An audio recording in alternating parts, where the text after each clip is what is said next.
My sister's vegan boyfriend tried to set our house on fire after I didn't provide him with vegan options at our barbecue. Every summer, I throw what my friends and family have lovingly dubbed the Meatstravaganza, a barbecue bash celebrating all things meat. It's an event everyone looks forward to, complete with a trophy for the best homemade barbecue sauce and a brisket cook-off. This year's curveball? My sister has a new boyfriend who is vegan.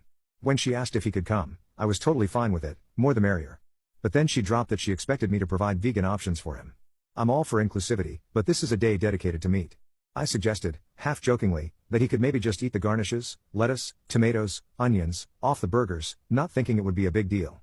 Well, my sister got really upset and said that it was rude to invite someone and not cater to their needs. I argued that the theme of the event has been the same for over 10 years and everyone knows what it's about. Plus, last-minute changes to include a full vegan menu seemed daunting and honestly, a bit out of place for the spirit of the Meatstravaganza. She accused me of being exclusionary and unsympathetic. I tried to compromise by saying her boyfriend could bring his own food and use a separate grill I'd set up just for him. She argued that segregating his food was even more insulting. At this point I'm starting to get really pissed off because in my opinion I had done more than enough to accommodate this no-meat boyfriend.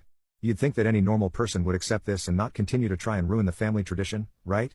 Wrong, my sister is now threatening to not attend, and my mom thinks I'm being a jerk for not bending the rules of my barbecue. I am so beyond frustrated at this point that I end up completely ignoring my mom and sister. I told my sister that I'm not a jerk and refuse to do anything more to accommodate her boyfriend at this point, and if he wants to come he can come and lick the lettuce off my plate after I'm done. I'm no expert but I think this set my sister over the edge because she proceeded to walk outside and flip my grill upside down, spilling the charcoal and plates I spent hours setting up all over the grass. To my own surprise I wasn't as furious as I thought, I was more so just laughing at my sister's immature and outrageous actions. Mom was in the kitchen watching this entire thing go down and she didn't say a word. My sister storms off and I'm left to clean up her mess. Now, I started to form a plan for revenge. At this point I'm actually excited to see if her boyfriend shows up because this was about to be so epic. I went to the store and bought a bunch of burgers that looked a little bit different than normal burgers so I could tell her boyfriend that they were vegan burgers designed to taste just like real meat. Barbecue day rolls around and everyone is having a great time. The elephant in the room is that my sister and her boyfriend have still not arrived. Finally, a Toyota Prius pulls into the driveway. Out steps this skinny, tattoo-covered greasy hairball. As soon as he stepped out of the car my dad bursts out laughing.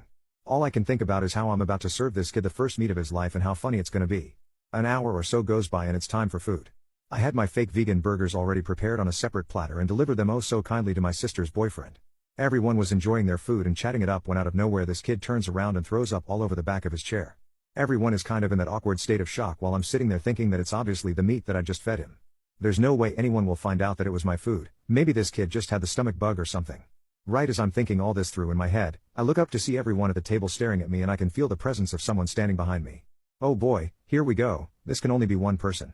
I turn around and sure enough Hairball is standing there with his arms crossed looking as pale as ever. He proceeds to call me a degenerate meat eater among a variety of other names. I couldn't even believe this greaseball had enough in him to say this in front of my entire family. Suddenly, Greaseball decides to run to his car and open the trunk. Everyone is still sitting there in shock, including me.